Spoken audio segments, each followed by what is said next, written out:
विठ्ठल विठ्ठल विठ्ठल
भगवान की ज्ञानेश्वर महाराज की महाराज की भगवान महामते महाराज की संत यशवंत महाराज की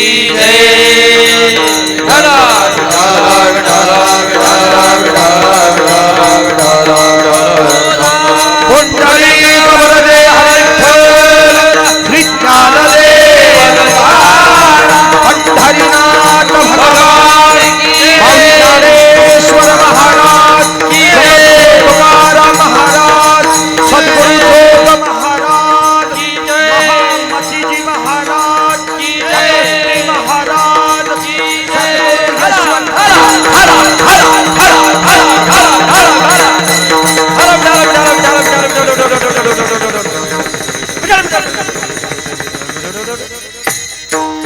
विठ्ठल विठ्ठल विठ्ठल लाडकी लेकमी संतांची लाडकी लेकमी संतांची मजवरी कृपा बहुतांची आखई चुडा हाती आला अंकण मोती नाकाला बोध मुराळी शृंगारीला बोध मुराळी शृंगारीला 84चा शिक्का केला लाडकी लेकमी संतांची मजवरी कृपा बहुतांची तुका तुकी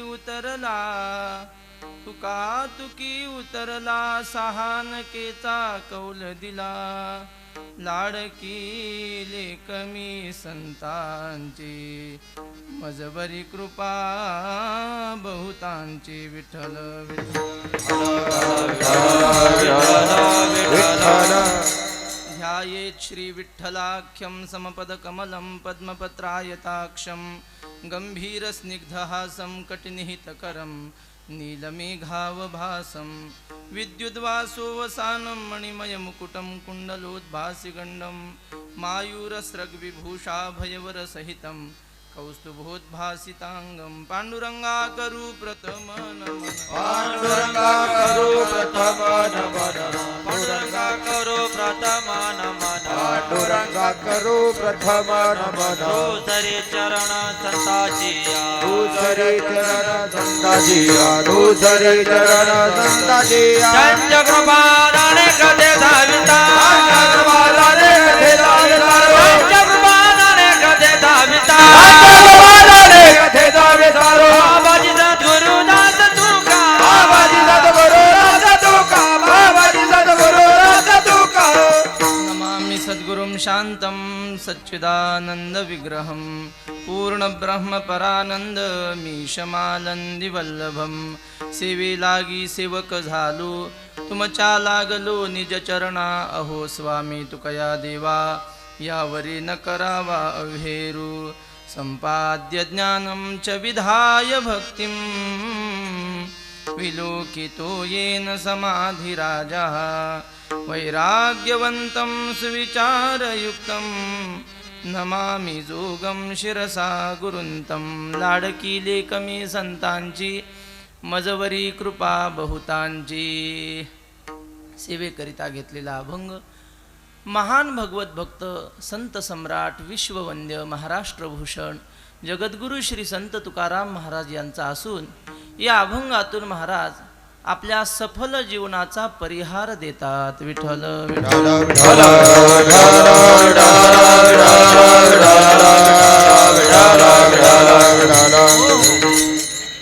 श्री संत वैकुंठवासी यशवंत बाबा ह्यांच्या वास्तव्याने आणि प्रभू रामचंद्राच्या वास्तव्याने पावन झालेला हा प्रदेश, ही भूमी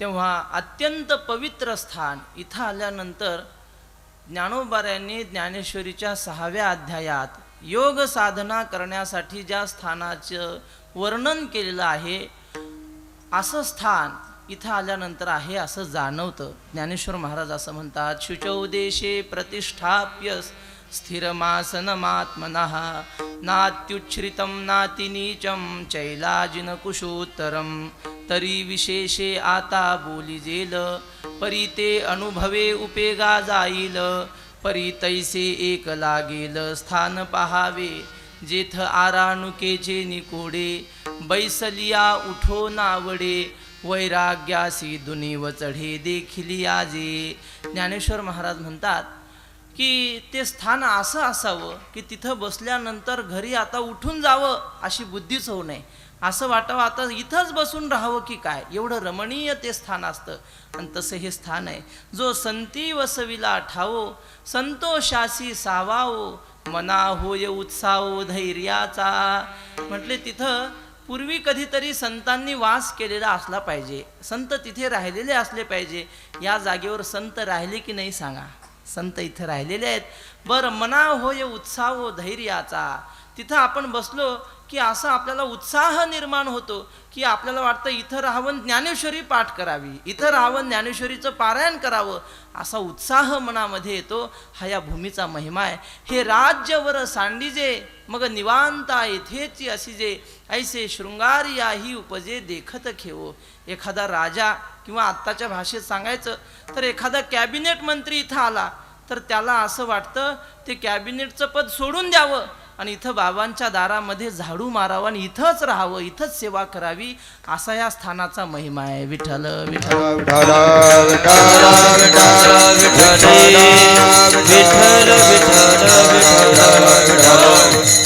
अभ्यासूची आपण याते करी हृदयाते अनुभववरी ऐसी रम्यपणाची थोरी अखंड जेथ. आपण घरी जर अभ्यास करायला बसलो तर मन लागत नाही अभ्यासात, बळच अभ्यास करावा लागतो. पण या ठिकाणी आलं की अभ्यास बळच करावा लागत नाही, अभ्यासूची आपण याते करी, अभ्यास स्वतःहून आपल्याकडून करून घेतला जातो. असा या स्थानाचा महिमा. अशा पवित्र स्थानाच्या ठिकाणी बाबांच्या द्वारे चालू केलेला हा उत्सव आहे. बाबांचा काय थोरवी सांगावी महाराज. ज्ञानेश्वर महाराजांनी असं लिहिलंय, माऊली म्हणतात की आपल्याला एखादा गुरु सद्गुरू भाग्याने मिळतो, उगीच कोणालाही संत मिळत नसतात. तुकोबाराय म्हणतात, बहु अवघड आहे संत भेटे. ज्ञानेश्वर महाराजांनी एक अभंग लिहिला, गुरु कसे असतात. माऊली म्हटले, एक प्रवासी होता, चालून चालून दमला, जुना काळ वाहनं नव्हते, पायी चालत होता आणि चालून चालून त्याचे पाय सुजले. आणि मग एक घर दिसलं, त्या घरी तो गेला. संध्याकाळची वेळ होती, लाईट नव्हते, दिवा लावलेला घरात. आणि तिथं गेल्यानंतर त्यांनी विचारलं, अहो मी मुक्काम करू शकतो का? ते म्हटले, अतिथी देवो भव, आनंदाने मुक्काम करा. पण तो म्हटला, काय करू, पाय सुजलेत माझे चालून चालून, काही तेल वगैरे आहे का तुमच्याकडे? ते म्हटले, भरपूर तेल आहे, तुम्हाला पाहिजे तेवढं घ्या. तेलाचा डब्बा त्याच्याजवळ आणून ठेवला. पण ते तेल गोड तेल नव्हतं, खोबरेल नव्हतं, तेल होतं बिब्याचं. आता ते अंधार असल्यामुळं त्याला काही दिसलं नाही आणि त्याने संध्याकाळच्या वेळेला सगळ्या अंगाला तेल चोळलं की आपला सुजलेला पाय, आपले हातपाय उतरतील. तो हातपाय सुजलेले होते, पहाटे उठला तर त्याच्यापेक्षा चौपट सुजलेला दिसला. कशामुळं झालं असं? स्नेहाळू देखिला बिबवा तेने. ज्ञानेश्वर महाराज म्हणतात, कोणी एक प्रवासी पिढीला स्नेहाळू देखिला बिबवा तेने. त्याला वाटलं आपल्याला शांतता मिळेल, पण नाही, आणखी दुःखात तो पडला.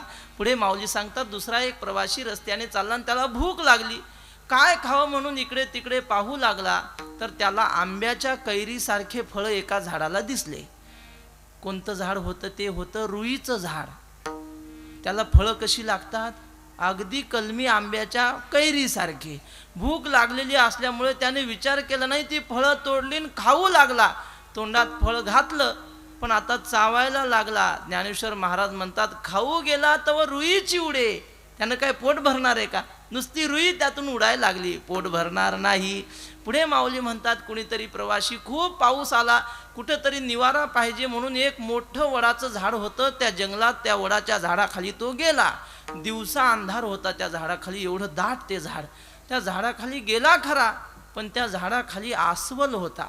हा गेल्याबरोबर त्या अस्वलाने ह्याला मिठीच मारली.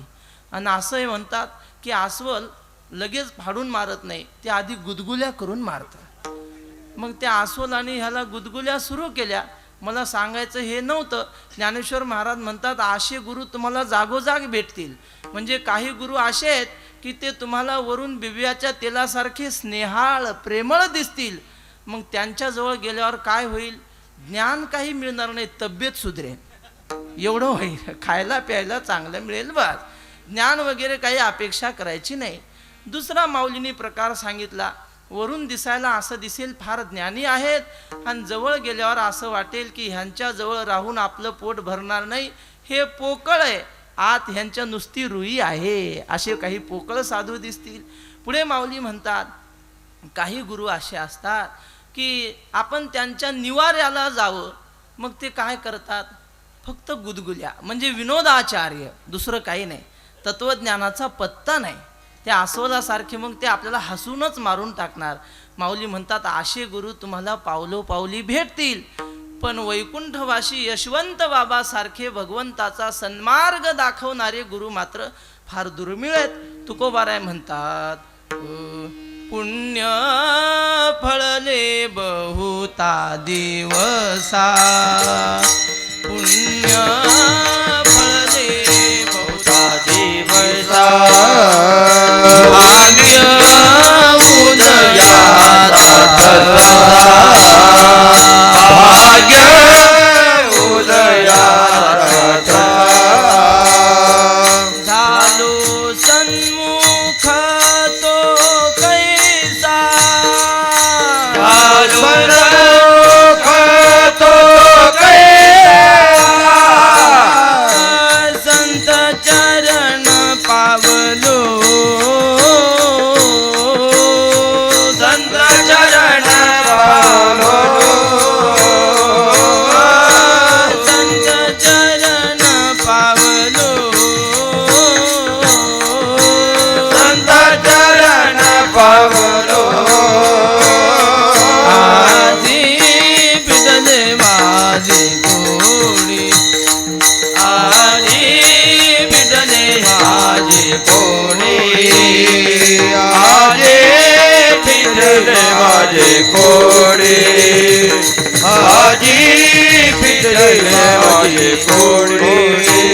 पुण्य फळले बहुता दिवसा, पुण्य फळले बहुता दिवसा, भाग्य उदयाचा जसा, भाग्य उदयाचा जसा, झालो सन्मुख तो कैसा, झालो सन्मुख तो कैसा, संत चरण पावलो,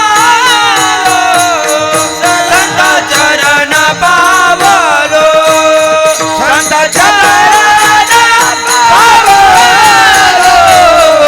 संत चरण पावलो. हो, तुकोबाराय म्हणतात, असे शुद्ध परमार्थ करणारे महात्मे जर आपल्याला भेटले तर आपण समजून जावं की आपली फार मोठी अनंत जन्माची पुण्याई फळाला आली. म्हणून असे शुद्ध परमार्थ करणारे महात्मे आपल्याला भेटले. मला बाबांनी, आपल्या विठ्ठलपंत बाबांनी, केशव बाबांनी बाबांचं थोडंसं चरित्र सांगितलं. म्हटलं, यशवंत बाबा म्हणजे कोण होते? बाबा म्हणजे साक्षात कलियुगातले संत होते महाराज. त्यांनी नुसता परमार्थ केला नाही, अनेकांना या परमार्थाच्या मार्गाला लावलं. असं सांगतात बाबा पंढरपूरला होते, चातुर्मास सांगायचे आणि 4 महिने ज्ञानेश्वरी त्या ठिकाणी शिकवायचे विद्यार्थ्यांना. वैकुंठवासी निवृत्ती महाराज वक्ते म्हणायचे की कीर्तनकार आयुष्यभर त्याने कीर्तन केली म्हणजे त्याला मोक्ष मिळेल की नाही, बाबा म्हटले सांगता येत नाही, पण ज्याने पाठ सांगितले आणि विद्यार्थी घडवले त्याला मोक्ष मिळणारच म्हटले. बाबांनी आयुष्यभर पाठ सांगितले महाराज. कीर्तन करणं लय सोपं आहे.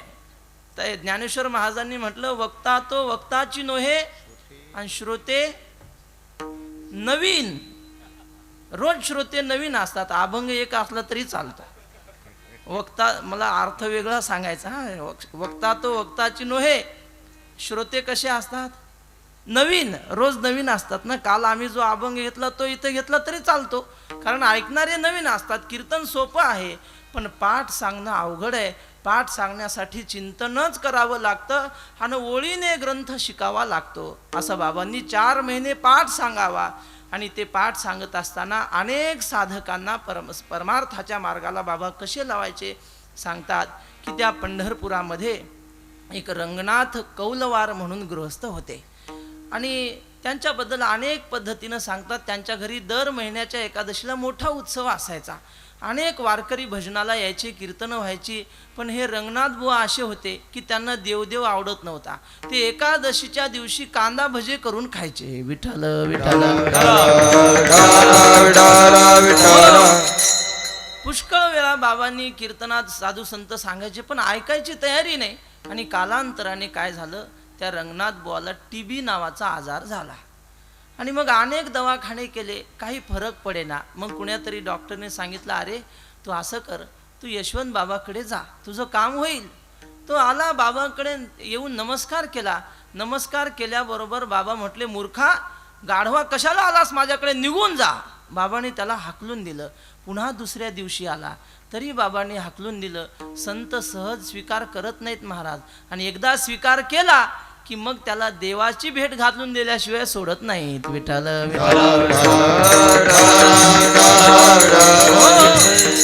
सलग ते 8 दिवस बाबाकडे येत राहिले. 8व्या दिवशी बाबांनी नुसतं हाकलून दिलं नाही, बाबांनी एवढा दगड घेतला आणि त्याच्या मागच लागले. तो पुढे आणि बाबा मागे. आता तो आजारी, बाबा त्याला कसे ऐकतील पळायला. बाबा गेले आणि त्याला धरलं असं, आणि धरल्याबरोबर बाबाच खाली बसले, ढसा ढसा रडायला लागले. बाबाला वाटलं हा आपल्या परीक्षेत उत्तीर्ण झाला आणि त्यावेळी त्याला सांगितलं रंगनाथ आजपासून तू माझ्या ताटात जेवायचं. आणि बाबाचं उच्चिष्ट सेवन केल्यामुळं त्याचा TB नावाचा आजार गेला. त्यानंतर त्याला 4 मुलं 4 मुली झाल्या. बाबांचा आशीर्वाद महाराज, रोग तर निघूनच गेला. बाबांच्या उच्चिष्टाचा हा प्रसाद आहे. तुकोबाराय म्हणतात अशा संतांचं उच्चिष्ट सेवन मी केल्यामुळं तर मला ही अवस्था प्राप्त झाली. तुका म्हणे शेष सेवीन आवडी, तुका म्हणे शेष घेईन आवडी, तुका म्हणे शेष घेईन आवडी, तुका म्हणे शेष घेईन आवडी. वचन न मोडी बोलिले ते, वचन न मोडी बोलिले ते, तेची माझे हित करीची सकळ, तेची माझे हित करीची सकळ. वचन न मोडी बोले ते, वचन न मोडी बोले तेची माझे हित करीची सकळ, तेची माझे हित करीची सकळ.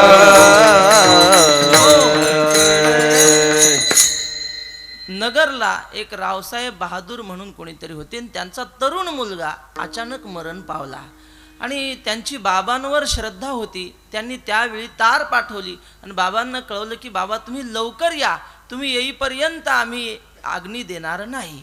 आणि बाबा घाईघाईनं तिथं गेले आणि काय बाबांनी केलं कुणाला, बाबांनी ते गोड शेव नेली म्हणतात त्या मुलाला खाण्यासाठी.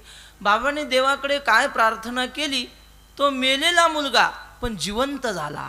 बाबांनी तिथं नेऊन त्याला ती गोड शेव खाऊ घातली आणि बाबा त्या रावसाहेबाला म्हटले, रावसाहेब तुझ्या मुलाला आणण्यासाठी मला स्वर्गात वैकुंठात जावं लागलं आणि तिथून त्याला आणावं लागलं म्हणे. एवढा सहजासहजी नाही महाराज. बाबा असं म्हणायचे की जो माझा झाला ना त्याच्याकडे काळाने वाकड्या दृष्टीनं पाहावं, अशी काय काळाची मिशाज आहे म्हणले. माझ्या भक्ताकडे काळ वाकड्या नजरेनं पाहू शकत नाही. मग आपण सुद्धा बाबांचे भक्त आहोत. काय झालं, आपण बाबांना पाहू शकलो नाही, पण तुकाराम महाराज म्हणतात तसे संत जात नसतात. संतांचं कीर्ती शरीर हे कायम आपल्या समोर असतं. विठ्ठल विठ्ठल.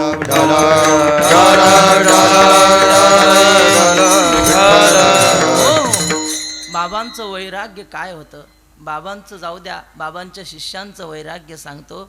बाबा चातुर्मासाला असताना अनेक साधक ज्ञानेश्वरी ऐकायचे आणि बाबांच्या सानिध्यात जी लोक आली त्यापैकी 25 गृहस्थी माणसं अशी होती की ते प्रपंच करायचे, मुलं बाळं सगळं संसार होता. पण बाबांच्या सानिध्यात आल्यानंतर जवळजवळ 25 जोडप्यांनी विवाह असून ब्रह्मचर्याचा म्हणजे परिपालन केलं आयुष्यभर, फक्त बाबांच्या सानिध्यात गेल्यामुळे. सोपं आहे का महाराज? हे सोपं नाही, पण सद्गुरू चांगला भेटला तर सगळं सहज आहे. असो, तेव्हा अशी बाबांची कीर्ती आपल्या नामदेव महाराजांनी लिहून ठेवलेलं एक चरण म्हणतो आणि मग अभंगाच्या कीर्तनाला प्रारंभ करतो. नामदेव महाराज म्हणतात, गेले दिगंबर ईश्वर विभूती, गेले दिगंबर ईश्वर विभूती, राहिला कीर्ती जगाजी, राहिला कीर्ती जगाजी. गेले दिगंबर ईश्वर विभूती, गेले दिगंबर ईश्वर विभूती, राहिला कीर्ती जगाजी, जगाजी, राहिला कीर्ती जगाजी.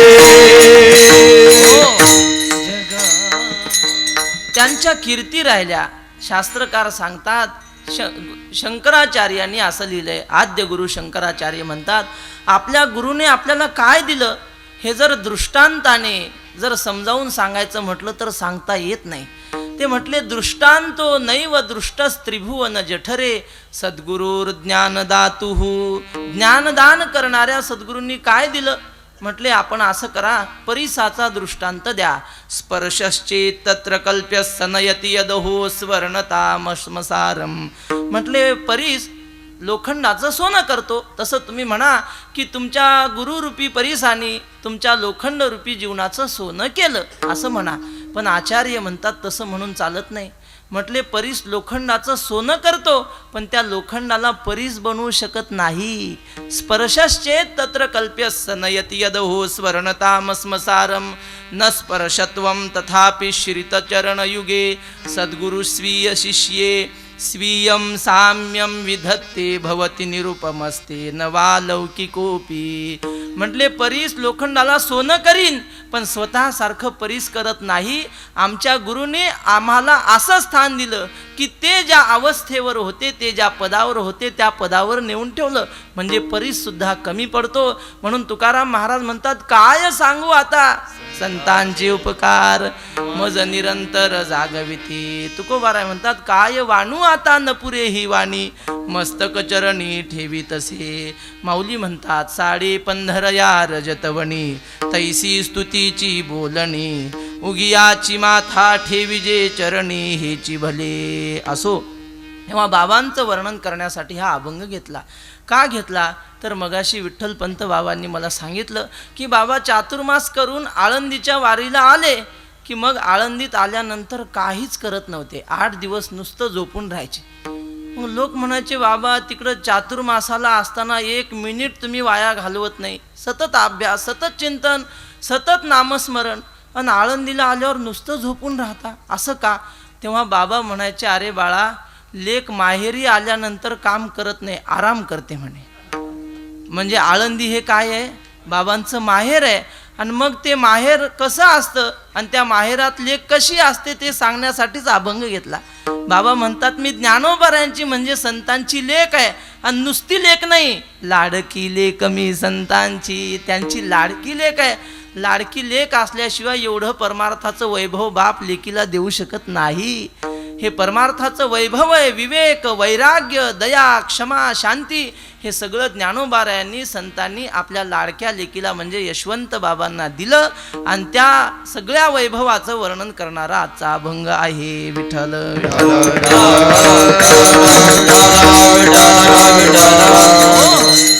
पंढरपूरमध्ये श्री संत जनाबाई होत्या आणि जनाबाईंनी पांडुरंगाची सेवा केली. कशी सेवा केली? जनाबाई रोज जाऊन पांडुरंगाची पूजा करत नव्हत्या. काय करायचं, नामदेव महाराजांच्या घरी रोज दळण दळायचं. पहाटे 4 वाजता उठून नामदेव महाराजांच्या घरी 14 माणसं होती. श्री गुरु बोधे बाबांनी आम्हाला अभंग शिकवला. गोनाई राजाई दोघी सासू सुना. किती झाले? सासू सुना. गोनाई राजाई म्हणजे 2 झाल्या. दामा नामा जाना बापले का. दामा आणि नामा 2 सासू सुनान बापलेक. किती झाले? 4. नारा विठा गोंदा महादा हे 4घे पुत्र जन्मले पवित्र त्याचे वंशी. नारा विठा गोंदा महादा 4घे पुत्र. किती झाले? 4 आणि 4 8. बर लाडाई गोडाई एसाई साखराई 4घी सुना पाही नाम यासी. 12 8 आणि 4 4 सुना. किती झाले? 12. आणि लिंबाई ती लेकी आऊबाई बहिणी. लिंबाई नावाची मुलगी आणि आऊबाई नावाची बहीण. 12 आणि 2 14. वेडी पिशी दासी त्याची जनी. गुणाई राजाई दोघी सासू सुना. दामा नामा जाना बापले का. दामा नामा जाना बापले का. दामा नामा जाना बापले हो. दामा नामा जाना बापले हो. गोनाई राजाई दोघी सासू सुना. गोनाई राजाई दोघी सासू सुना. दामा नामा जाना बापले का हो. दामा नामा जाना बापले का. गोनाई राजाई दोघी सासू सुना. गोनाई राजाई दोघी सासू सुना. दामा नामा जाना बापले का हो. दामा नामा जाना बापले का. बापले एवढ्या 15 जणांना पुरेल एवढं दळण जनाबाईनं दळायचं आणि पहाटे 4 वाजता उठून जात्यावरचे गाणे म्हणायचे. सुंदर माझे जाते गे फिरते बहुतेके. पुढचं म्हणा. कौतुके तू वा.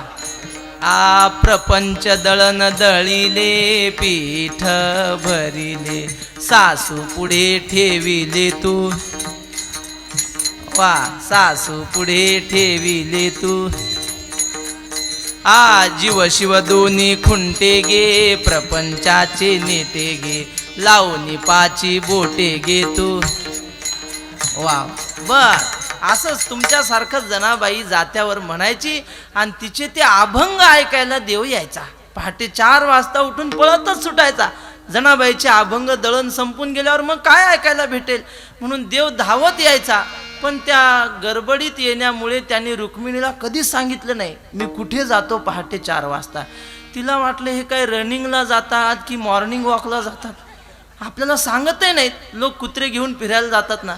जुन्या काळात लोकांचं गायीवर प्रेम असायचं. शास्त्राने नाथ महाराजांनी असं सांगितलंय की आपत्काली गोरक्षण करीतो मज पढियंता जाण तया सवे मी आपण गोरक्षण करीत असे. संकटकाळी गायीला सांभाळणारा देव म्हणतो मी त्याच्या मागे पुढे राहतो. पण कुत्र्याला सांभाळलं पाहिजे असं कुठंच शास्त्रात नाही. पण शहरामध्ये तुम्ही जा माणसाला राहायला जागा नाही पण कुत्रे पाळायची लय हौस. जाऊ द्या, आपला तो विषय नाही. रुक्मिणी माता विचार करू लागली, हे कुठे जातात? म्हटलं यांना विचारायचं नाही, आपण गपचूप पाहायला जायचं. एके दिवशी जातात कुठे. दुसऱ्या दिवशी देव निघाले की देवाच्या मागे दबक्या पावलानं रुक्मिणी माता निघाली. देव जनाबाईच्या झोपडीत गेले आणि रुक्मिणी माता झोपडीच्या दारापाशी बसली आणि जनाबाईच्या पुढे देव बसले आणि जनाबाईला म्हणू लागले, जने एखादा सुंदर अभंग म्हण. असं म्हटल्यावर जनाबाई म्हटली, देवा मी अभंग म्हणते, पण मी जी चाल म्हणेल तशीच्या तशी तू मागं म्हटला पाहिजे. देव म्हटलं, जने काळजी करू नको, मी बोधे बाबाचा चातुर्मास काढलेला आहे, सगळ्या चाली बसून ठेवल्या, तू काही काळजी करू नको, ठाईची म्हण, धावती म्हण, काही म्हण. आणि मग जनाबाईने अभंग म्हणायला सुरुवात केली. देव तिच्या मागे म्हणू लागले, पण हे बाहेरून कोण पाहतं एवढं ध्यानात ठेवा. हा, जनाबाई म्हणू लागली, पांडुरंग माझा पिता, पांडुरंग माझा पिता. मागे कोण म्हणतोय? पांडुरंगच म्हणू लागला, पांडुरंग माझा पिता, पांडुरंग माझा पिता. इथपर्यंत जरा बरं होतं. पुढे जनाबाई म्हणू लागली, रखुमाई माझी माता, रखुमाई माझी माता. देव सुद्धा तसंच मान डोलून, रखुमाई माझी माता, रखुमाई माझी माता. हे ऐकलं रखुमाईनं आणि ती म्हटली, ह्यानं काय सोडून द्यायचं ठरवलं काय? धावत आली देवाच्या तोंडाला हात लावली, का डोकं फिरलं तुमचं? आई आहे का मी तुमची? असं म्हटल्यावर देव म्हटला, रुक्मिणी खरं सांगतो, डोकंच फिरलं. वेडा झाला, वेडा झाला, लाचावला भक्तीशी. बस मला एवढं सांगायचं होतं की जगाच्या मालकाने यावं जनाबाईला दळू लागावं. एवढंच नाही, जनाबाई गौऱ्या वेचायला गेली की जनाबाईला गौऱ्या वेचू लागाव्या. काशीहून कबीर महाराज आले आणि ह्यांची भांडणं चालली होती मुली मुलींची. कशासाठी? त्या बाकीच्या मुली म्हणायच्या, जने आमच्यासोबतच तू काम करतेस आणि तुझ्या गौऱ्या जास्त होतात, आमच्या गौऱ्यांचा ढीक कमी, म्हणजे तू आमच्या गौऱ्या चोरतेस. आणि ह्यासाठी दोघींची भांडणं चाललेली. कबीर महाराज काशीहून आले होते. जनाबाई म्हणजे संत आहे म्हणून दर्शन घ्यायला, आणि पाहतात तर ही पोरीसोबत भांडते. आणि कबीर महाराज निराश होऊन परत निघाल्यावर जनाबाई म्हटली, महाराज तुम्ही कशासाठी आला होतात? मग त्यांनी सांगितलं, काही नाही. म्हटले, मी तुला संत समजायचो, पण तू संत नाही, काही नाही, साधी पोरगी आहे, माझा भ्रम निराश झाला, मी चाललो परत. जनाबाई म्हटली, महाराज तुम्ही परत जा, जाण्याबद्दल माझं काही म्हणणं नाही, पण आलातच आहात तर आमची एवढं भांडण मिटवा आणि मग जा. ते म्हटले, काय भांडण आहे? म्हटले, ह्या मुली म्हणतात गौऱ्या चोरल्या, तुम्ही काय करा, गौरी घ्या, कानाला लावा, ज्या गौरीतून विठ्ठल विठ्ठल असा ध्वनी येईल समजायचं ती गौरी माझी आहे, आणि ज्या गौरीतून दुसरेच आवाज येतील, येऊन येऊन येणार कोण असे आवाज येतील, ती गौरी आमची नाही. म्हटले, लोक काम करताना देवाचं नाव घ्यायचं ते राजकारणाच्या चर्चा.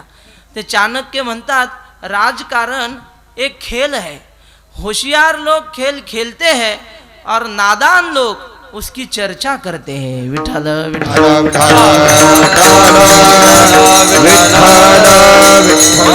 आणि मग कबीर महाराजांनी कानाला गौरी लावावी, त्या गौरीतून विठ्ठल विठ्ठल असा ध्वनी यावा. आणि मग कबीर महाराज म्हणतात, मी आजपर्यंत या जनाबाईला साधी दासी समजायचो, सगळे लोक सुद्धा नामदेवाची दासी म्हणतात, पण खरं सांगू, जनी जनी सब कोई कहे नाम देव की दासी, कबीरा बंदा यही कहे सब संतन की काशी. जनाबाई म्हणजे साधी नाही, सगळ्या संतांची काशी म्हटली आमची जनाबाई. मी आपल्याला ह्यासाठी सांगत होतो की जनाबाईला देवानं गौऱ्या वेचू लागाव्या, जनाबाईला दळू लागावं. एवढंच नाही, श्री गुरु मारुती बाबा सांगतात की जनाबाई गौऱ्याचं गाठोड आणत होती आणि चालता चालता तिची पायातली चप्पल तुटली. मग आता काय करावं? म्हटले, देवानं काय केलं, तिच्या चपला घेतल्या आणि आपल्या डोक्यावर घेऊन देव चालू लागला. विठ्ठल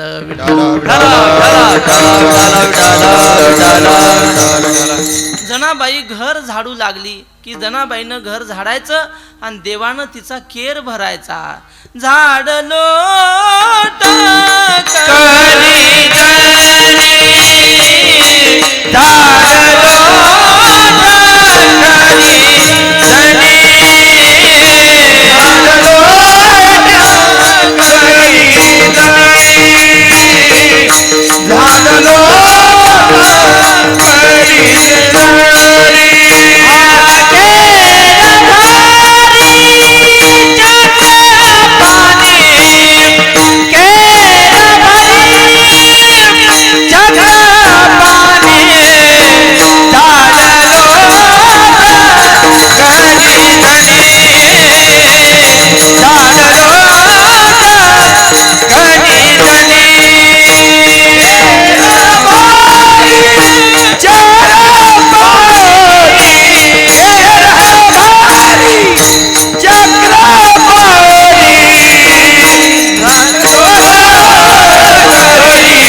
कामं देवानं करू लागायची. जनाबाईला सेवा करू लागायला कोणी नव्हतं.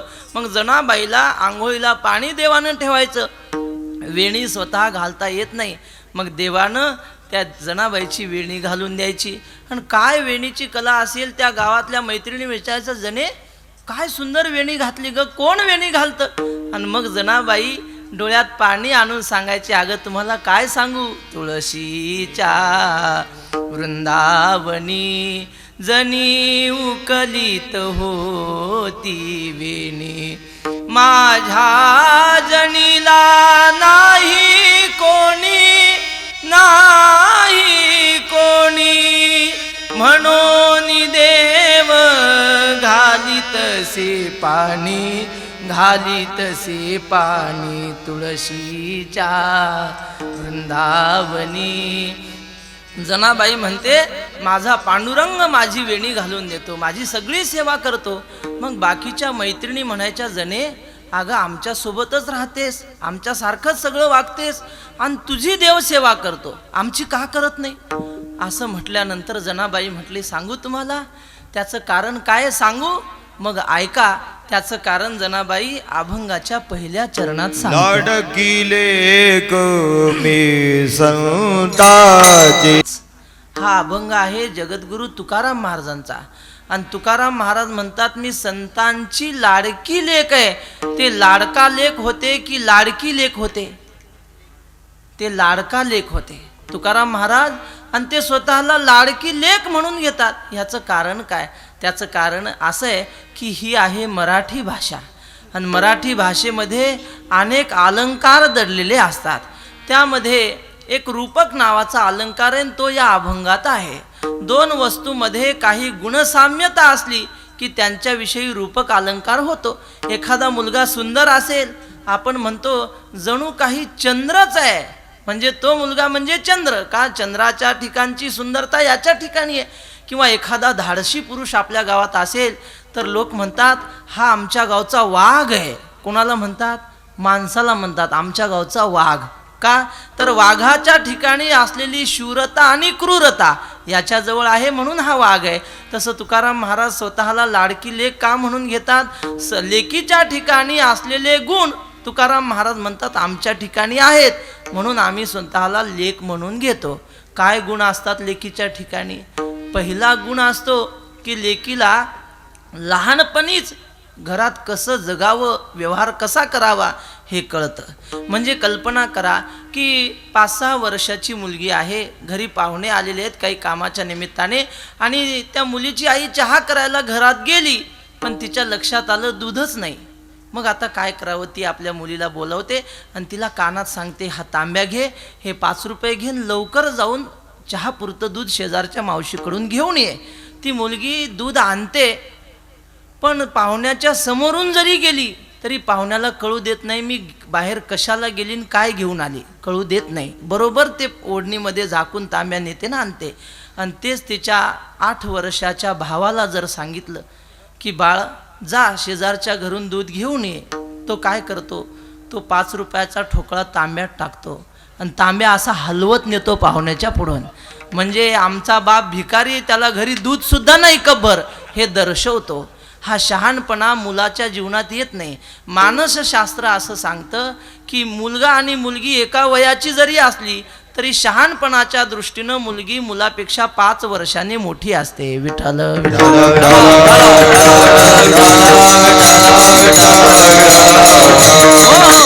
तेव्हा तुकोबाराय म्हणतात लेकीच्या ठिकाणचा शहाणपणा आमच्याही ठिकाणी आहे. आम्ही परमार्थ करतो म्हणजे शहाणेच आहेत. जे जे परमार्थ करतात ना, तुकाराम महाराज म्हणतात कुणीही परमार्थ करत नाही, सोपा आहे. पण शहाणा तो धनी घेतो येते, शहाणा तो धनी घेतो येते, शहाणा तो धनी घेतो येते, शहाणा तो धनी घेतो येते.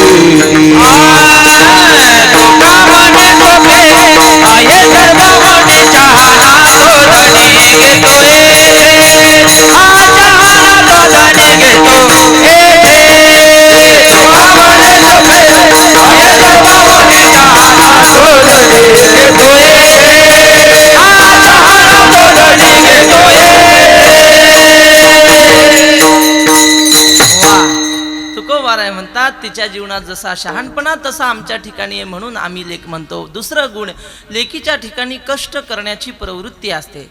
मुलगी 5 वाजता शाळेतून आली की काय करते, दप्तर व्यवस्थित ठेवून देते, लगेच घर झाडून काढते, पाणी भरून ठेवते. आई शेतातून येण्याच्या आधी अर्धा स्वयंपाक उरकून ठेवते. आणि तिचाच भाऊ शाळेतून आल्यानंतर काय करतो, दप्तर व्यवस्थित ठेवत नाही, दप्तर फेकून देतो आणि बॅट बॉल खेळायला पळून जातो. लेकीच्या ठिकाणी कष्ट करण्याची प्रवृत्ती. तुकाराम महाराज म्हणतात, आम्ही सुद्धा या शरीराने होईल तेवढे काही केले, कष्ट केले आणि या जगावर उपकार करण्याचा आम्ही प्रयत्न केलेला आहे. तो गुण आहे. आणि लेकीच्या ठिकाणी त्याग असतो महाराज, सोडण्याची प्रवृत्ती असते. 10-20 वर्ष ज्या बापाच्या घरी राहते, एका क्षणात ते सगळं सोडून सासरी निघून जाते. काय काय सोडते, सगळं सोडते, स्वतःचं नाव सुद्धा सोडून टाकते, नाव सुद्धा घेऊन जात नाही. आणि मग शरीर हिचं असतं पण सत्ता मालकाची असते. पाय हिचे पण पायातले पैंजण मालकाच्या नावाचे असतात. गळा हिचा पण गळ्यातलं मंगळसूत्र त्याच्या नावचं असतं. कान हिचे पण कानातली नथ,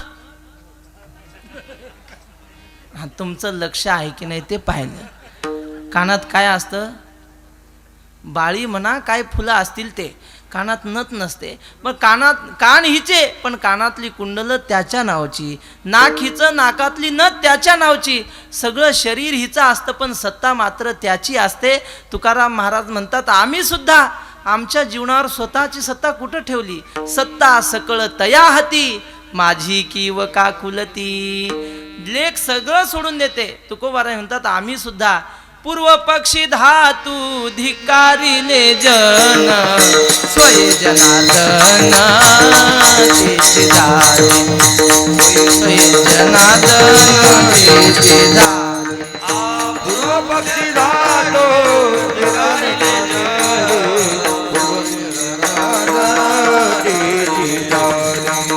स्वय जनार्दन तेचे दारे.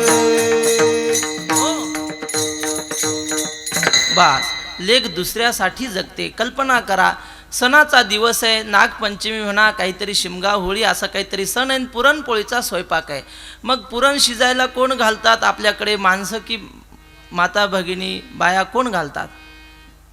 तुमच्याकडे पुरण शिजायला माणसं घालतात. बरं, आणि नाही का, मग मोठ्याने सांगावं, आमच्याकडे महिला पुरण शिजायला घालतात. बरं, मग पुरण शिजायला महिला घालतात. आता पुरण शिजल्यावर पुढचं काम तर माणसांनी करायला पाहिजे. पोळी ते कोण करतं? महिलाच करतात. आमटी ह्याच करतात. कुरवड्या भजे ह्यांनीच करायचे. बरं, जेवायला आधी कोण बसतं मग? हां, जेवायला मात्र आधी माणसं बसणार. गरम पोळ्या कुणाच्या वाट्याला? यांच्या. आणि आपल्या वाट्याला फुटक्या पोळ्या, राहिलेला काळा भात आणि घट्ट राहिलेली आमटी. बस, राहिलं तेवढं आपल्या मालकीचं. कशासाठी सांगत होतो? दुसऱ्यासाठी. तुकाराम महाराज म्हणतात, संतांचं जीवन काय असतं? जगाच्या कल्याणा संतांच्या विभूती, देह कष्टविती परउपकारे. तुकोबाराय म्हणतात, त्या लेकीच्या ठिकाणचे गुण आमच्या जवळ आहेत, म्हणून आम्ही स्वतःला संतांची लाडकी लेक म्हणून घेतो. लाडकं कोण होतं महाराज? जो बापाचं आईचं ऐकतो तो आईबापाचा लाडका होतो. तुकाराम महाराज म्हणतात, आम्ही सुद्धा आमच्या संतांचं साधूचं वचन मोडलं नाही. मगाशी आपण म्हटलं, तुका म्हणे शेष घेई न आवडी, आणि पुढं काय? वचन न मोडी बोलिले. ते ज्ञानोबाऱ्याने जे लिहून ठेवलं तसंच्या तसं आम्ही आमचं जीवन जगलेलो आहे. ज्ञानेश्वर महाराज म्हणतात की तयाची वक्त्रे वाहे गुरुनामाचे मंत्र, आणि गुरुवाक्या वाचून शास्त्र हाती न शिवे. गुरुने सांगितलं असं असं वागलं पाहिजे आणि शास्त्र सांगतं तसं वागू नको, तर तो गुरुचा शिष्य शास्त्राची आज्ञा मानत नाही, गुरुचं वचन प्रमाण मानतो. विठ्ठल विठ्ठल.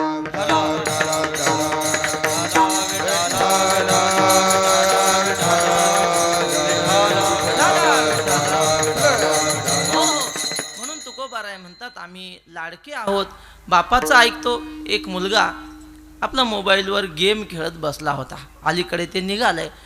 आमचे गुरुजी सांगतात, मुलं जर मोबाईलवर गेम खेळत राहिले तर त्यांना 3 प्रकारचं नुकसान होतं. पहिली गोष्ट, डोळे लवकर जातात. दुसरी गोष्ट, कान बधीर होणार लवकर. आणि तिसरी गोष्ट, मेंदूवर वाईट परिणाम होणार. मोबाईल हातातला घेतला की पोरगा चिडचिड करतो, म्हणजे मोबाईल शिवाय तो जगू शकत नाही, असा विपरीत परिणाम त्याच्या मेंदूवर होतो. म्हणून आपल्या मुलांना ह्यापासून वाचवायचं असेल तर जरा मोबाईलपासून दूर ठेवा. आपण त्यांना कायमचं ठेवू शकत नाही, पण काहीतरी बंधनं घातली पाहिजे. विठ्ठल विठ्ठल. तो मुलगा मोबाईलवर गेम खेळत बसला आणि त्याचा बाप बाहेरून आला. आणि बाहेरून आल्यावर तो मुलगा म्हटला, बाबा नाही, आता बाबा गेले. तो म्हटला, पप्पा एक पेला भरून पाणी घेऊन यावं. असं म्हटल्यावर त्याचा बाप म्हटला, गाढवा, बापाला काम सांगतो काय, देऊ का तुझ्या एक कानाखाली. असं म्हटल्यावर तो म्हटलं, मग कानाखाली द्यायला इकडे येता येतच ना, मग येता येता एक तांब्या भरून आणा की. असं म्हटलेला मुलगा, असा मुलगा बापाला आवडेल का हो? नाही आवडत महाराज. तुकोबाराय म्हटले, आम्ही आमच्या आईवडिलांचे म्हणजे संतांची वचनं अजिबात मोडली नाही, म्हणून आम्ही त्यांचे लाडके झालो. आणखी महाराज म्हणतात, मजवरी कृपा बहुतांची. परमार्थ यशस्वी होण्यासाठी सगळ्यांची कृपा पाहिजे. पहिली कृपा देवाची लागते. देवाने आपल्याला मानवी जन्म दिला म्हणून आपण कीर्तनाला येऊ शकलो.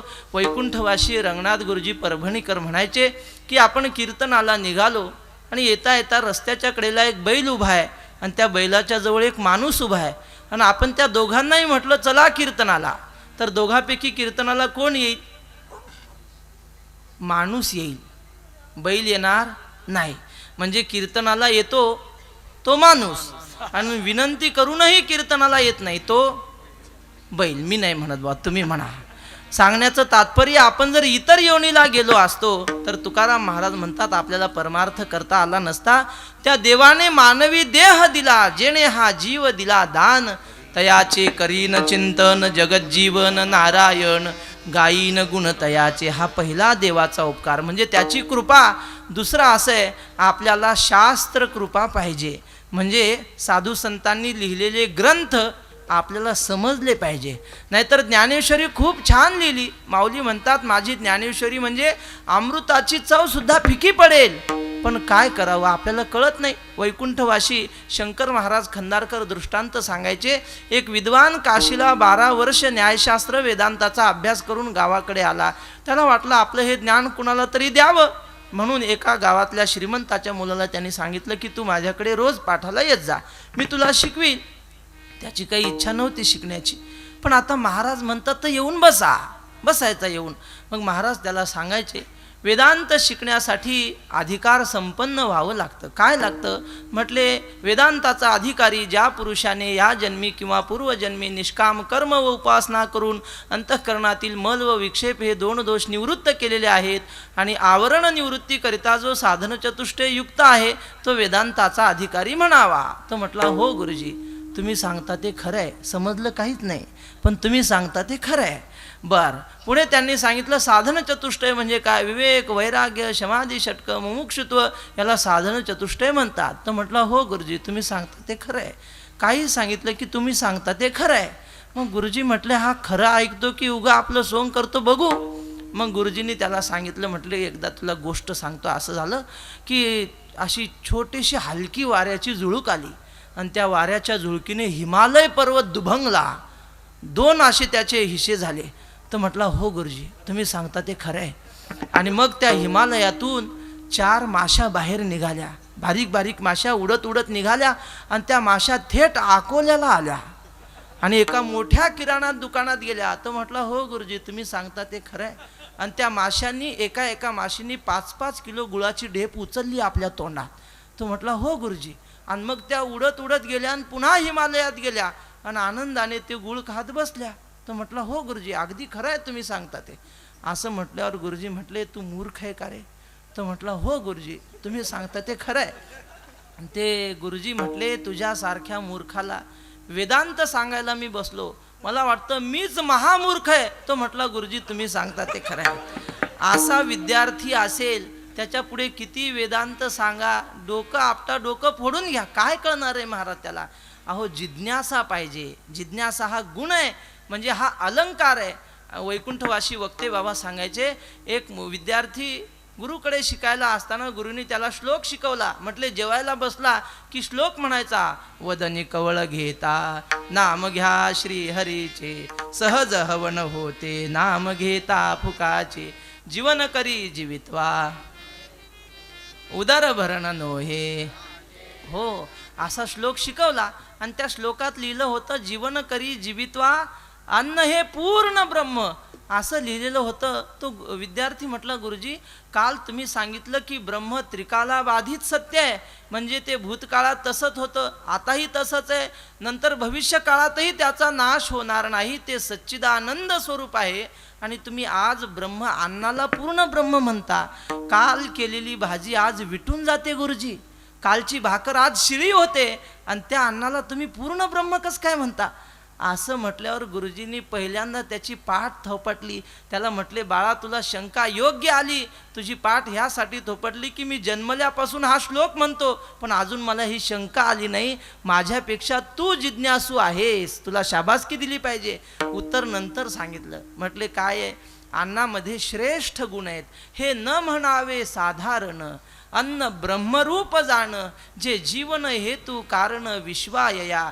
जिही यज्ञ सिद्धी जाये, कुठल्याही प्रकारचा यज्ञ अन्नदानाशिवाय पूर्ण होत नाही. जिही यज्ञ सिद्धी जाये, परेशा तोषु होये, ते हे सामान्य अन्न न होये म्हणून या. अन्नाच्या ठिकाणी श्रेष्ठ गुण असल्यामुळं अन्नाला ब्रह्म म्हटलं. असो, सांगत कशासाठी होतो की आपल्याला प्रश्न निर्माण झाले पाहिजे.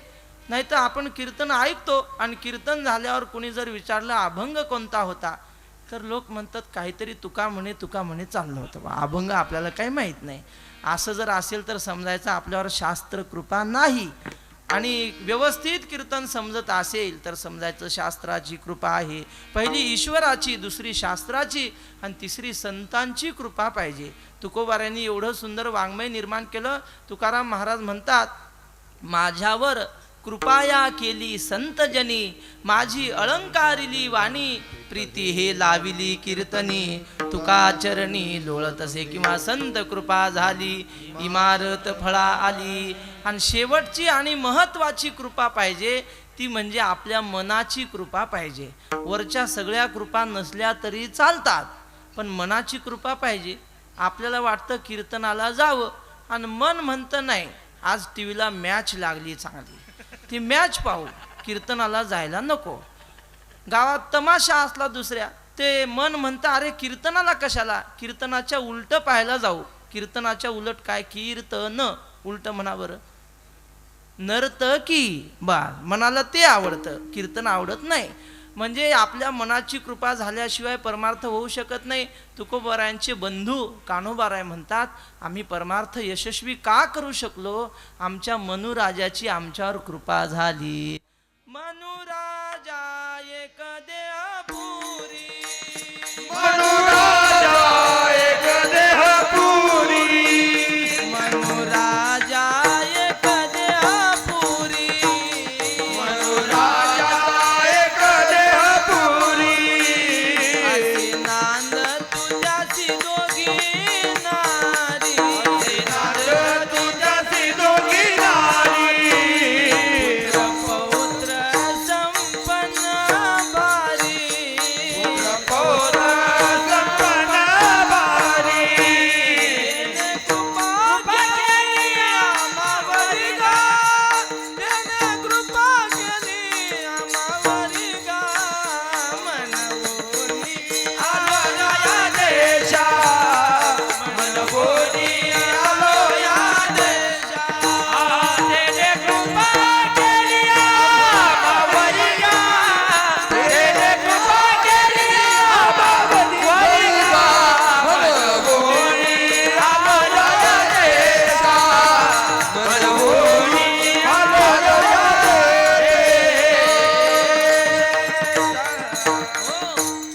मनाची कृपा झाली. गीता माऊलीने सुद्धा 6व्या अध्यायात सांगितलं, बंधुरात्मात्मनस्तस्य येनात्मैवात्मना जितः अनात्मनस्तु शत्रुत्वे वर्तेतात्मैव शत्रुवत्. आपला आत्माच आपला शत्रू आहे आणि आपला आत्माच आपला मित्र आहे. या श्लोकात आत्मा शब्दाचा अर्थ मन असा घ्यावा. म्हणजे आपलं मनच आपलं शत्रू आहे आणि आपलं मनच आपला मित्र आहे. तुकोबाराय म्हणतात, आमच्यावर आमच्या मनाने कृपा केली. पहाटे 4 वाजता उठलं पाहिजे, काकडा केला पाहिजे, सगळं खरं आहे.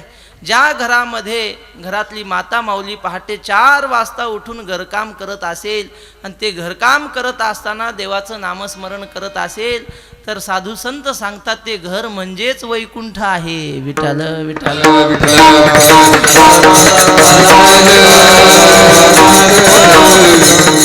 घरातली पुरुष माणसं पहाटे 4 वाजता उठून काकडा करत असेल, कोणी गाईचं शेण काढत असेल आणि घरामध्ये हरिनाम 4 वाजता चालत असेल तर काय महाराज, काय आनंद आहे, तुम्ही कल्पना करा. पण कोण उठतं? 4 वाजता कोणी उठत नाही. लोक म्हणतात पहाटेची झोप म्हणजे साखर झोप आहे. अलाराम लावून ठेवता, अलाराम वाजला की मन म्हणतं अजून 10 मिनिटांनी उठू, अलाराम बंद, मन उठू देत नाही. तुकोबाराय म्हणतात त्या मनाची कृपा होणं सगळ्यात महत्त्वाचं आहे. मग तुकोबारायांनी सांगितलं ह्या सगळ्यांची माझ्यावर कृपा झालेली आहे म्हणून मजवरी कृपा बहुतांची. मग माझ्या आईवडिलांनी माझ्यासाठी काय केलं? एखादी लेक सासरला निघाली की मग आई वडील तिच्या अंगावर अलंकार घालतात, तिला नवीन वस्त्र देतात. तसं माझ्या आईवडिलांनी सुद्धा माझ्यासाठी काय केलं ते महाराज अभंगाच्या 2 चरणात अखई चूडा हाती आला, अखई चूडा हाती आला, अखई चूडा हाती आला, अखई चूडा हाती आला, अखई चूडा हाती आला, अखई चूडा हाती आला, अखई चूडा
माझे आई वडील श्रीमंत आहेत आणि श्रीमंत आई वडील असल्यावर माऊली म्हणतात का जे लळे यांचे लळे सरती, मनोरथांचे मनोरथ पुरती, जरी माहेरे श्रीमंते होती तुम्हा ऐसी.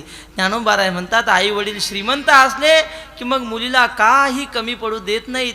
माझे आई वडील सुद्धा श्रीमंत आहेत, त्यांनी माझ्या हातामध्ये चुडा घातला, पण असा चुडा तो कधीच न फुटणारा. अखई हा अक्षय या शब्दाचा, अक्षयी या शब्दाचा अपभ्रंश आहे. अखई चुडा हाती आला म्हणजे कधीच न फुटणारा चुडा हातात घातला. चुडा कधी फुटतो? मालक वारले की चुडा फुटतो. मग माझ्या आईवडिलांनी असा पती करून दिला की तो कधीच न मरणारा आहे. असं सांगतात की बाबा येण्याच्या आधी या गावाला एक शाप होता. तो शाप तुम्हाला माहिती आहे, जास्त वर्णन करून सांगता येत नाही.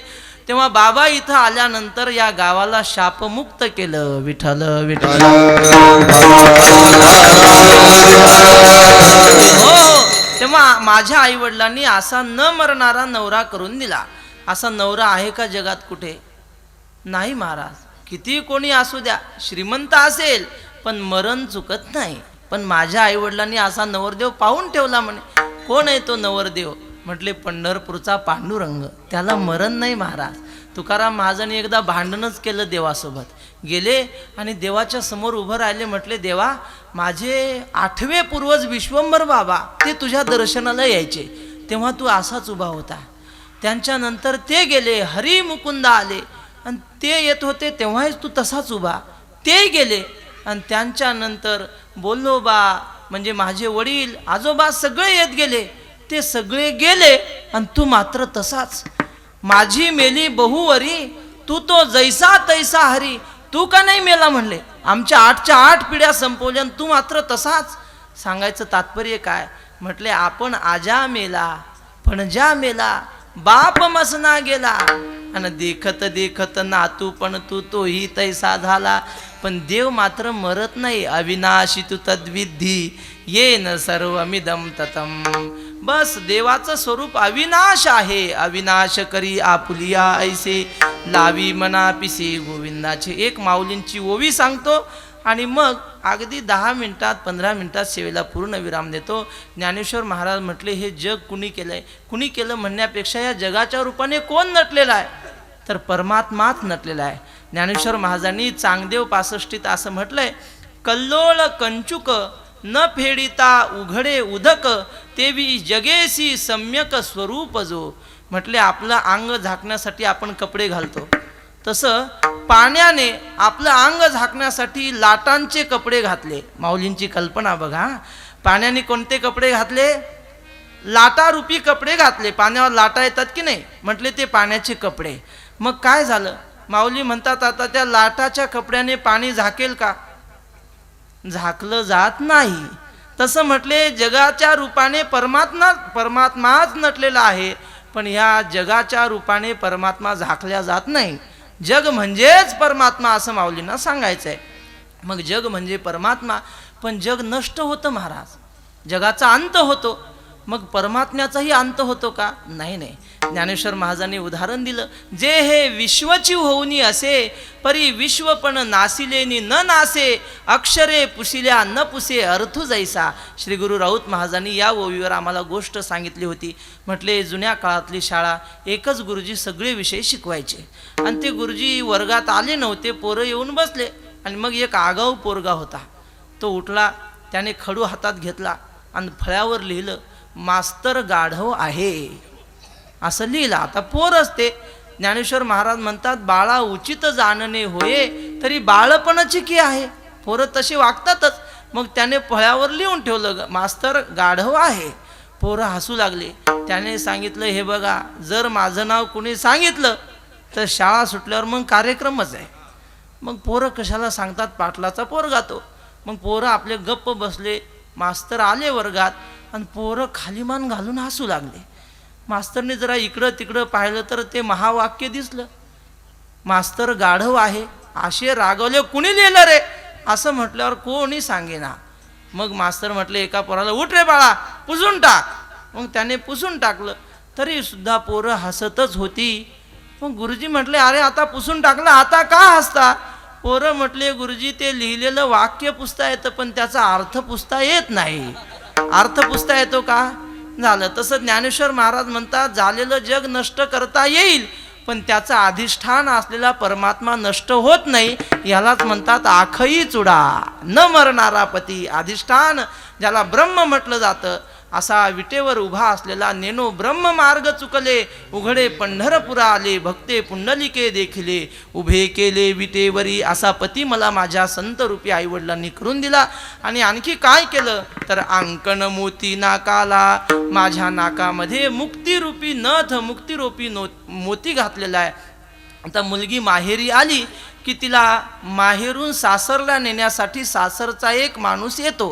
त्याला आपल्याकडे काय म्हणतात? मुराळी. बरोबर? अभंगात सुद्धा मुराळीच शब्द आहे. मग तुकाराम महाराज म्हणतात, या जगतरूपी माझ्या बोधाकडे म्हणजे परमात्मरूपी बोधाकडे माहेराकडे नेण्यासाठी मला ज्ञानरूपी मुराळी न्यायला आला. आणि तो मुराळी आल्यावर जसे माहेरची लोक त्या पाहुण्याला सुद्धा काहीतरी आहेर करतात, माझ्या आई वडिलांनी त्या बोधाला ज्ञानाला आहेर केला आणि तो म्हणजे नवविधा भक्तीचा आहेर केला, असं महाराज अभंगाच्या 3ऱ्या चरणात सांगतात. बोध मुरारी शृंगारीला, बोध मुरारी शृंगारीला, बोध मुरारी शृंगारीला, बोध मुरारी शृंगारीला,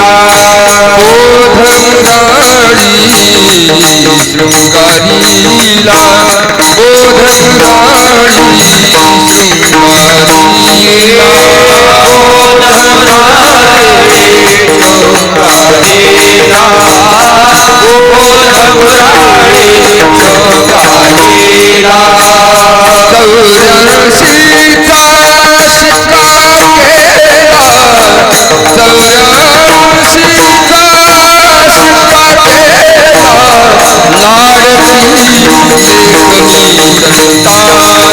संतांची, लाडकी लेकनी संतांची, चौऱ्याशीचा शिक्का केला, चौऱ्याशीचा शिक्का केला, लाडकी लेकनी संतांची, लाडकी लेकनी संतांची. बोध म्हणजे ज्ञानरूपी मुराळी मला स्वरूपाकडे न्यायला आलेला, त्याला माझ्या आईवडिलांनी भक्तीने शृंगारलं. ज्ञान तसं शोभत नाही, म्हणून नाथ महाराज म्हणतात, देवा मला ज्ञान दे, पण त्या ज्ञानाला जोडून भक्ती प्रेम असेल तर दे. भक्ती प्रेमा विन ज्ञान नको देवा, असं. तेव्हा ते ज्ञानरूपी मुराळ्याला सजवलं आणि त्यामुळे काय झालं, बोध मुराळी शृंगारीला 84चा शिक्का केला. 84 लक्ष योनी आता मला बाध करू शकत नाही, त्यांच्यातून मी उत्तीर्ण झाले असं प्रमाणपत्र म्हणजे असा शिक्का मला माझ्या आईवडिलांनी दिला. 84चा शिक्का केला. आणि एवढं सगळं झाल्यामुळं तुकाराम महाराज म्हणतात, आता माझी अवस्था अशी झाली की मी परब्रह्माच्या तुलनेला प्राप्त झाले. तुकिता तुलनेसी ब्रह्म तुकासी आले. वैकुंठवासी रंगनाथ गुरुजींचं वाक्य सांगतो. गुरुजी म्हणायचे की आपण बैलाला जाणलं तर आपण बैल होत नाही. त्यांच्या भाषेत सांगतो, बायकोला जाणलं तर आपण बायको होत नाही, पण देवाला जाणलं तर आपण देव होऊ शकतो म्हणले. देवाचं स्वरूप ओळखलं की आपल्याला सुद्धा देव होता येतं. तसं तुकोबाराय म्हणतात, आम्ही या भक्तिप्रेमाच्या माध्यमातून परमार्थ साधनाच्या द्वारे परब्रह्माला जाणलं आणि जाणल्यामुळे आमची अवस्था अशी झाली की आम्ही आता ब्रह्मरूप झालो. जर मोजून पाहिलं ब्रह्माला आणि आम्हाला तर आमचं एक स्वरूप झालेलं आहे. रामेश्वर भट्टांना एकदा टाळकरी मंडळीने विचारलं, का हो तुकाराम महाराज कीर्तनाला उभं राहिले की आम्हाला कधी कधी त्यांच्याऐवजी चतुर्भुज विष्णूच दिसतो, असं वाटतं की विष्णूच कीर्तनाला उभा आहे. आणि थोड्या वेळानं पाहावं तर तुकाराम महाराज 2 हाताचे, आणि नंतर थोड्या वेळानं पाहिलं तर चतुर्भुज विष्णू. म्हटले हे विष्णू आहेत की तुकाराम महाराज? असं म्हटल्यानंतर रामेश्वर भट्ट म्हटले, बरोबर आहे, अहो विष्णू आणि तुकाराम महाराज हे भिन्न नाहीत. म्हणे रामेश्वर भट्ट द्विजा, तुका विष्णू नाही दुजा. तसं तुकाराम महाराज म्हणतात की आता आम्हाला अशी देवस्वरूपता प्राप्त झाली, असं महाराज अभंगाच्या शेवटच्या चरणात सांगतात. तुका तो की उतरला, तुका तो की उतरला,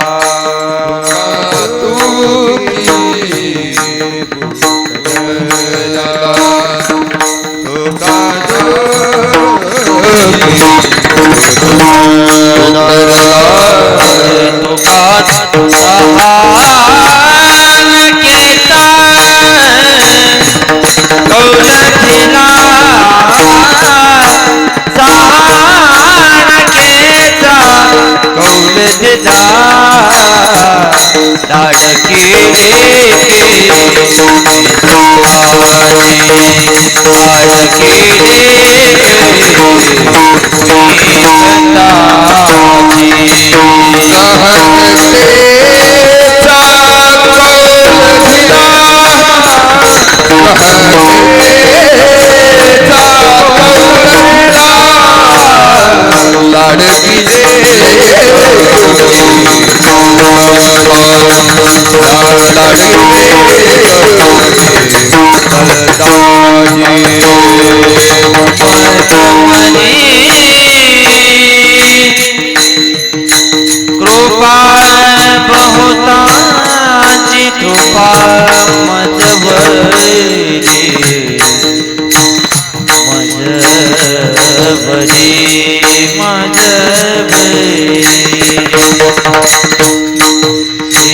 मजबरी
कृपा तुकी उतरला सहानकेचा कौल दिला. लेकीला मायबाप आशीर्वाद देतात, आनंदाने नांदबाई असं म्हणतात. तसं माझ्या आईवडिलांनी मला कुटस्थ रूपाने नित्य आनंद स्वरूप रहा, ब्रह्मरूपाने आनंदात रहा असा सहानकेचा कौल दिला. अभंगाच्या चारही चरणाचा भावार्थ झाला असं समजून एकदा सगळ्यांनी संप्रदायपूर्वक भजन करायचं. पण भजन असं करायचं की वैकुंठवासी यशवंत बाबांना आनंद वाटला पाहिजे असं भजन करायचं. आपण वाजवलेली टाळी पंढरपूरला पांडुरंगाला ऐकू गेली पाहिजे. आपला भजनाचा आवाज वैकुंठात तुकोबारायांना गेला पाहिजे आणि आळंदीचे ज्ञानोबाराय सुद्धा आनंदाने डोलले पाहिजे असं भजन करायचं. या सगळ्यांनी आपल्याला भरभरून आशीर्वाद द्यावा यासाठी आपण पांडुरंगाचं हृदयात ध्यान करत भजन करायचं. पण कसं? ज्ञानेश्वर महाराज म्हणतात, बाह्या उभा राहावी म्हणजे हात वर करून टाळी वाजवावी. विठोबा रखुमाई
बाबांना सुद्धा असं वाटलं असेल, इवलेसे रोप लाविले द्वारी त्याचा वेलू गेला गगनावरी. पण टाळकर यांनी भजन केलं, पण माझा तुमच्यावर विश्वास नाही. आता मी पुढे म्हटलो की माझ्या मागे पहिल्यांदा पुरुष वर्ग, कीर्तन संपला, आता काळजी करू नका. मी पुढे म्हटलो की माझ्या मागे पहिल्यांदा सगळा पुरुष वर्ग. जेठो बारखुमाई, जेठो बारखुमाई, मागचे म्हणत नाही. जेठो बारखुमाई. तुम्ही थांबा, आता लाडकी बहीण योजना. जेठो बारखुमाई, जेठो बारखुमाई, वा, जेठो बारखुमाई. हा, असं स्वरात म्हटलं की दर महिन्याला खात्यावर काहीतरी जमा होत असतं. स्वरात म्हटलं पाहिजे. खरं सांगा, आपण जर घरी राहिलो असतो आणि खाण्यापिण्यात कोट्यावधी रुपये जरी खर्चले असते, असा भजनाचा आनंद घरी येऊ शकत नाही. ह्या भजनाचा आनंद घ्यायचा असेल तर वैकुंठवासी यशवंत बाबाच्या चरणाजवळ यावं लागेल. हा घरी मिळू शकत नाही महाराज. विठ्ठल विठ्ठल म्हणा वेळोवेळा, हा सुख सोहळा स्वर्गी नाही. तेव्हा असाच परमार्थाचा आनंद आयुष्यभर आपल्याला मिळत राहावा अशी बाबांच्या चरणी प्रार्थना करू. मी जे काही योग्य बोललो असेल ते सद्गुरू जोग महाराज वारकरी शिक्षण संस्था आळंदी यांचं आहे. अयोग्य बोललो असेल ते माझ्या बुद्धीचे दोष समजून मला परत करा. मी कार्यक्रमाची पत्रिका पाहिली नव्हती, इथं आल्यानंतर पाहिली. तर कीर्तनं पाहिली तर सगळे आमचे गुरुनाम गुरु किंवा गुरु असेच सगळे मोठे महात्मे. मी विचार केला, हे सगळे मोठे असताना हे पिल्लू कसं काय मध्ये घातला असेल. पण आता जाऊ द्या, आले भागा ते करीतो आणि तुझे नाम उच्चारितो. मगाशी महाराजांनी सांगितलं की वैकुंठवासी बाबांचे म्हणजे यशवंत बाबांचे शिष्य होते आळंदीचे आनंद आश्रम स्वामी. आणि मग माझ्या लक्षात आलं आपणही त्याच परंपरेतले आहोत. आनंद आश्रम स्वामींचे शिष्य आमचे गुरुवर्य पांडुरंग महाराज क्षीरसागर, त्यांनी आम्हाला ज्ञानेश्वरी शिकवली. म्हणजे बाबांच्याच शिष्य परंपरेत आपण आहो, म्हणून बाबांनी आपल्याकडून ही सेवा करून घेतलेली आहे. झालेली सेवा बाबांच्या चरणी समर्पित करतो आणि सेवेला या ठिकाणी पूर्ण विराम. ज्ञानेश्वर माऊली ज्ञानराज माऊली महाराज ज्ञानेश्वर माऊली माऊली ज्ञानेश्वर माऊली ज्ञानराज माऊली ज्ञानेश्वर माऊली ज्ञानेश्वर माऊली ज्ञानराज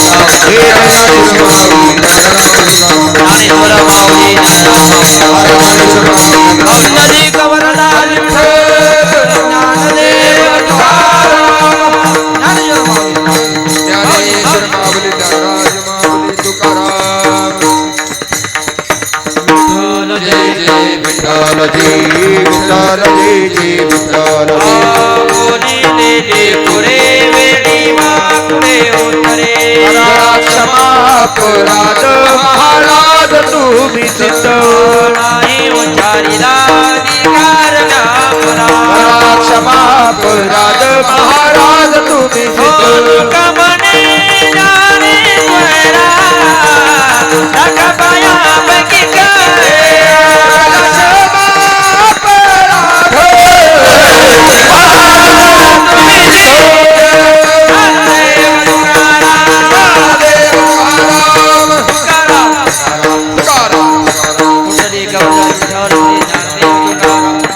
भगवान की जय.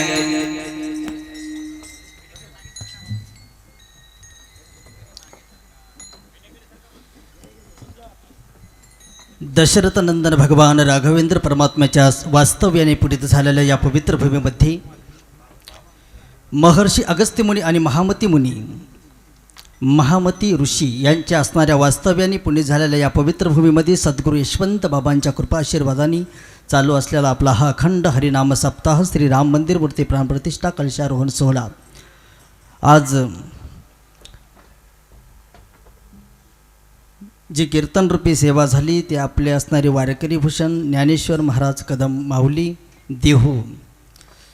मला बरेचसे लोक विचारायचे दीपकजी महाराज की नेमकं कोणते कदम माऊली आहे, मोठे आहे की छोटे आहे. तर मी म्हणलो मोठे नाही छोटे नाही मधले आहे.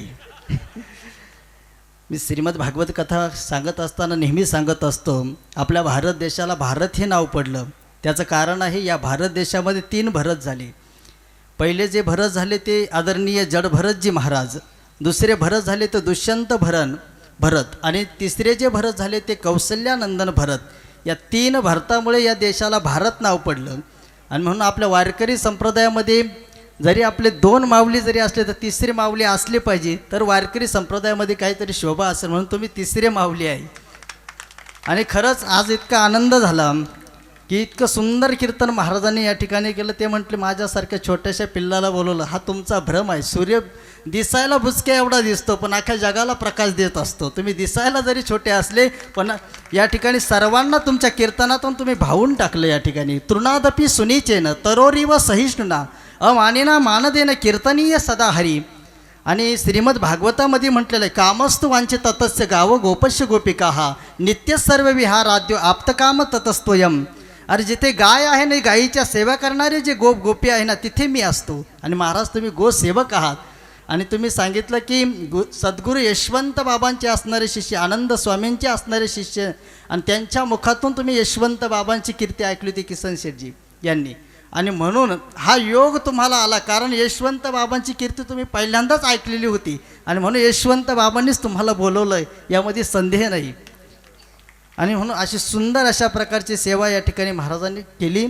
श्रीमद भागवतामध्ये सांगितलेले, अहो शोपचोती गरीयसी तृतीय स्कंदामध्ये, अरे एखादा वेदपाठी ब्राह्मण जरी असला ना, पण त्याचं मस्तक जर भगवंताच्या चरणावर झुकत नसेल, संतांच्या चरणावर झुकत नसेल, जरी वेदपाठी जरी पंडित असला तरीही त्याच्यापेक्षा तो शोपच असणारा कोण चांडाळ त्याच्यापेक्षा श्रेष्ठ आहे, तो हरिभक्त आहे. आणि म्हणून मला सांगायचं की सुंदर अशा प्रकारची असणारी महाराजांची सेवा झालेली आहे. आणि आपला असा योग या ठिकाणी येत राहावा, ज्यांच्या मार्गदर्शनाने हा सप्ताह संपन्न होतो, असे परमपूज्य योगी केशव बाबा, त्याचप्रमाणे निवृत्तीजी महाराज देशमुख, मनोहर बाबा भोर यांच्या कुशल मार्गदर्शनातून हा सप्ताह संपन्न होत आहे.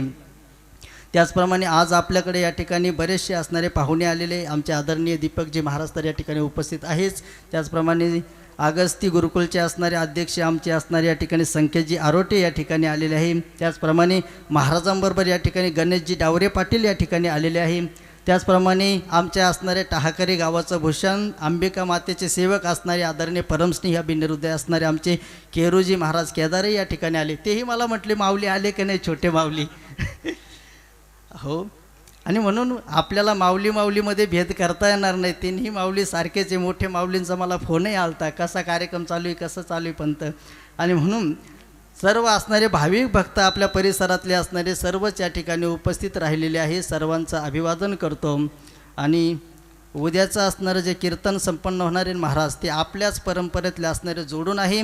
आणि म्हणून हरिभक्तीपरायण शांतीब्रह्म साधक हृदय सम्राट हरिभक्तीपरायण गुरुवर्य डॉक्टर नारायणजी महाराज जाधव यांचं उद्या कीर्तन संपन्न होणार आहे. विशेष सांगायचं म्हणजे आपले असणारे यशवंत बाबा होते ना, यशवंत बाबांच्या बरोबरीचेच असणारे, बाबांना खूप मानणारे, गुरु मानणारे अशी कन्हैया आश्रमाचे स्वामी आणि त्यांचे असणारे शिष्य डॉक्टर महाराज आहे. आज आपण जर आळंदीमध्ये गेलो, ज्ञानेश्वर महाराजांचं दर्शन झालं नाही तरी चालं, पण डॉक्टर बाबाचं, मारुती बाबांचं दर्शन झालं ना तर ज्ञानेश्वर महाराजांचं दर्शन झाल्यासारखं आहे. म्हणून उद्या सर्व गावांनी या ठिकाणी परिसरांनी अकोला तालुक्याच्या लोकांना सर्वांना विनंती आहे, आपण झाडून या ठिकाणी यायचं आहे डॉक्टर बाबांचं दर्शन करण्यासाठी, कीर्तन ऐकण्यासाठी. त्यांचे शब्द म्हणजे आशीर्वाद आहे. आणि म्हणून वारकरी संप्रदायाची ही महान विभूती आहे आणि त्यांचे आणि यशवंत बाबांचे खूप मोठे संबंध आहे.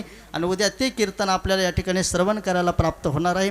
आजचे असणारे ती सकाळचे अन्नदाते होते ते बाळासाहेब सीताराम देशमुख यांची संत पंगत झाली. संध्याकाळचे जे अन्नदाते राजेंद्र दौलतराव देशमुख, त्याचप्रमाणे आमचे असणारे तुकाराम आबा दामोदर देशमुख, त्याचप्रमाणे जयसिंग अण्णासाहेब देशमुख यांची संत पंगत होईल. उद्याचे असणारे सकाळचे जे अन्नदाते आहेत ते महिपाल प्रल्हाद देशमुख, सायंकाळचे अन्नदाते रामनाथ यशवंत हसे, सर्जेराव बाळशीराम चासकर, भाऊसाहेब बाळा खरात यांची संत पंगत या ठिकाणी होईल. आता यानंतर आरती होईल.